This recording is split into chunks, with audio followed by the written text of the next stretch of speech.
नमस्कार दोस्तों, स्वागत है आपका द न्यूज लॉन्चर के इस यूट्यूब मंच पर। दोस्तों, संसद का मॉनसून सत्र बजट सत्र बन गया और यह सत्र भी अब खत्म हो गया। कायदे से जो तारीख तय की गई थी उसके मुताबिक ये सोमवार तक चलना था, 12 अगस्त तक। लेकिन 9 अगस्त को संसद का सत्र खत्म हो जाना और संसद के सत्र को 9 अगस्त को खत्म होने की परिस्थितियां क्यों पैदा हुई? सत्ता पक्ष पहली बार नरेंद्र मोदी का 56 इंच के सीने का जो अट्ठाहस था, पहली बार पिछले 10 सालों में, यूं कहें कि पिछले 23 सालों में, अक्टूबर 2001 में गुजरात में सत्तासीन होने से लेकर और मई 2014 में दिल्ली में सत्तासीन होने तक पहली बार यह नौबत पैदा हुई जिससे सरकार संसद में हांफती नजर आई। राहुल गांधी के नेतृत्व में पहली बार एक औपचारिक नेता विपक्ष नरेंद्र मोदी के सामने दिखाई दिया और नेता विपक्ष के रूप में राहुल गांधी क्या दिखाई दिए?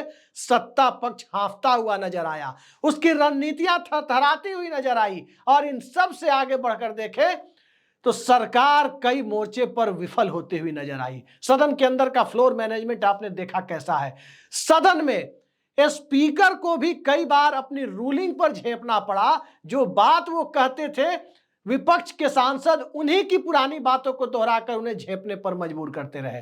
पहली बार इस सदन ने नरेंद्र मोदी के कार्यकाल में देखा कि कोई बिल लाया गया और वो बिल जेपीसी उस पर बनानी पड़ी। क्या जेपीसी बिल लाने के पहले नहीं बनाई जा सकती थी?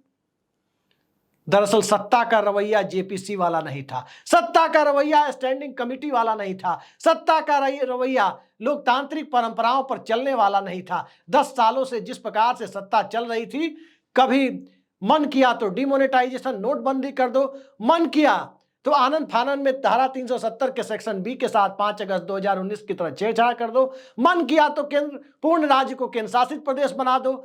जो मन किया वही सत्ता का आदेश हो गया। मन की बात सत्ता के शीर्ष पर बैठा हुआ व्यक्ति संसद में करने की हिमाकत नहीं कर पाता, क्योंकि संसद के अंदर मन की बात करने के लिए, सांसदों के बीच मन की बात करने के लिए एक ताकतवर विपक्ष के सामने, तकरीबन 250 की सदस्य संख्या वाले विपक्ष के सामने इस सत्ता को मंजूर नहीं। सत्ता को इसलिए मंजूर नहीं क्योंकि सत्ता के अंदर वो नैतिक बल भी बचा हुआ दिखाई नहीं दे रहा। आखिर 10 सालों से जैसे सरकार चल रही थी, जिस प्रकार से ईडी सीबीआई का दुरुपयोग हो रहा था, जिस प्रकार से पीएमएलए के कानून का एक ड्रैकोनियन कानून बनाकर पीएमएलए को धन शोधन कानून के नाम पर, मनी लॉन्ड्रिंग को रोकने के नाम पर जिस प्रकार से विपक्ष को तहस नहस करने की कार्रवाई हो रही थी, वो विपक्ष अब सीधे सीधे खड़ा होता हुआ नजर आया, सत्ता पक्ष की आंख में आंख मिलाता नजर आया। और अब वो हालात नहीं रहे कि नरेंद्र मोदी उस तरीके से सरकार को चला पाए। अब वो हालात नहीं रहे कि अमित शाह ने जो भी करते रहे उसे गोदी मीडिया चाणक्य नीति का नाम देता रहे। और अब वो हालात नहीं रहे कि जगदीप धनखड़ और ओम बिरला संसद के दोनों सदन में 150-200 लोगों को सस्पेंड करने का, मास एक्सपल्सन जैसी कार्रवाई कर पाए। अन्यथा आज जया बच्चन सस्पेंड हो चुकी होती। जया बच्चन ने जिस प्रकार से आसन के ऊपर सीधे सीधे उनके टोन को लेकर सीधे सीधे आरोप लगाए, सदन में यह नजारा नरेंद्र मोदी के कार्यकाल में भूतो न भविष्यति जैसा था। और जिस प्रकार से जया बच्चन के पीछे सोनिया गांधी खड़ी नजर आई, यह अपने आप में इस बात का संकेत है कि नरेंद्र मोदी ने की सत्ता ने, 10 साल से सत्ता के संचालन की प्रक्रिया ने और 10 साल से तानाशाही के मॉडल के करीब पहुंचते जा रहे इस देश में पहली बार जो लोकतंत्र की बयार दशक भर बाद चलती हुई देखी, उस लोकतांत्रिक व्यवस्था और उस परिवेश के सामने सत्ता पक्ष असहाय नजर आ रहा है। हो भी क्यों ना हिंदू मुसलमान का कार्ड फेल कर गया, हो भी क्यों ना सत्ता पक्ष असहज क्यों नहीं हो।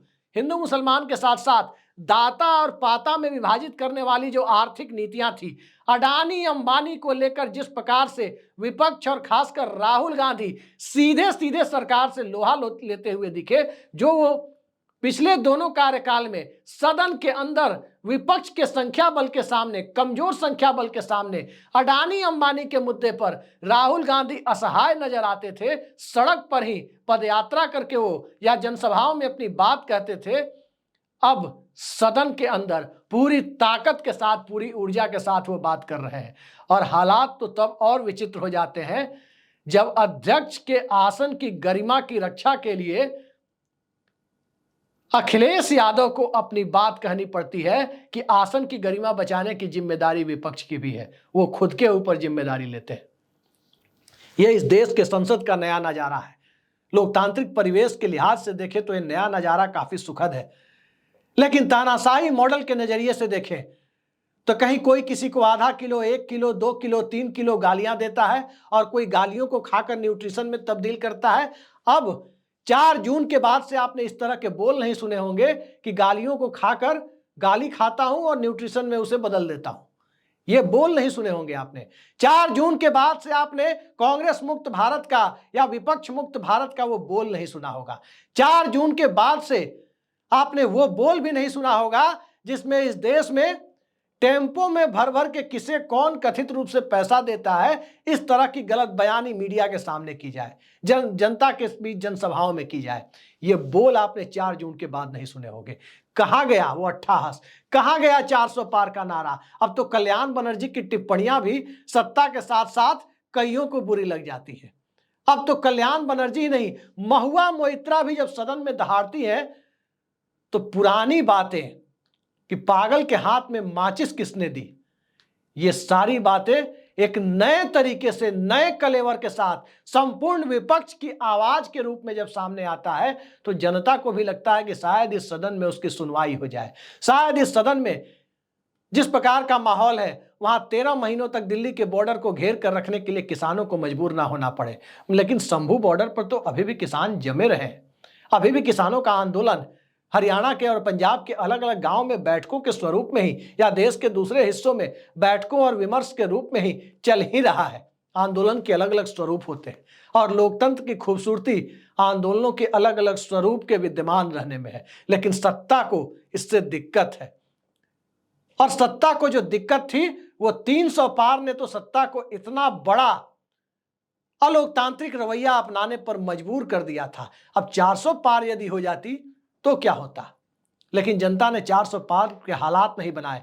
आज राहुल गांधी के नेतृत्व में एकजुट विपक्ष के सामने सत्ता पक्ष जिस प्रकार से थरथराता हुआ, कांपता हुआ सदन के अंदर दिखा, वो कॉन्फिडेंस नहीं दिखाई दिया जो कॉन्फिडेंस दिग्विजय सिंह का जवाब देने में अमित शाह को दिखाई देता था कि हार कर आए हो तो आपकी आलोचना बनती है। आज कोई ये कहने की स्थिति में नहीं है कि हार कर आए हो।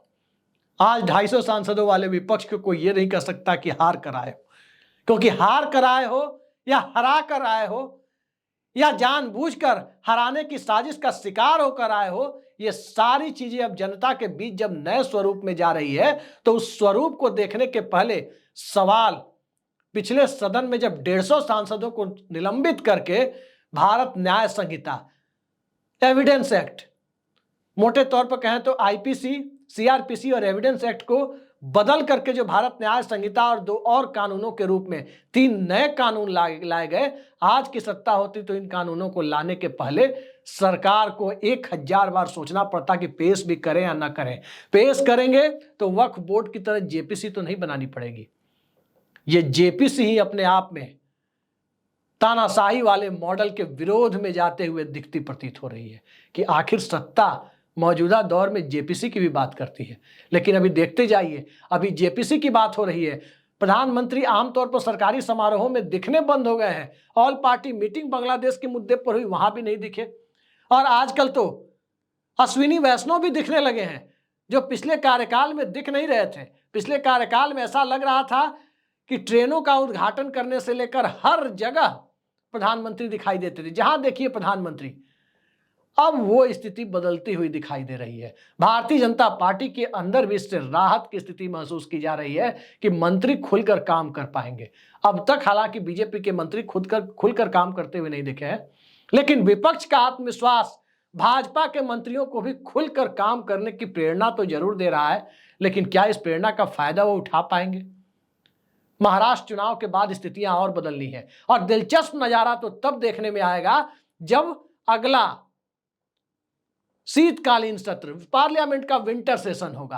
और उस विंटर सेशन में जो स्वाभाविक है कि महाराष्ट्र हरियाणा के इलेक्शन के बाद होगा, स्वाभाविक है कि झारखंड का इलेक्शन भी लगभग हो ही चुका होगा, उसके बाद जिस प्रकार की ऊर्जा से लवरेज विपक्ष की उम्मीद की जा रही है, उस वक्त का सामना करने के लिए सरकार होगी या सरकार बदल चुकी होगी।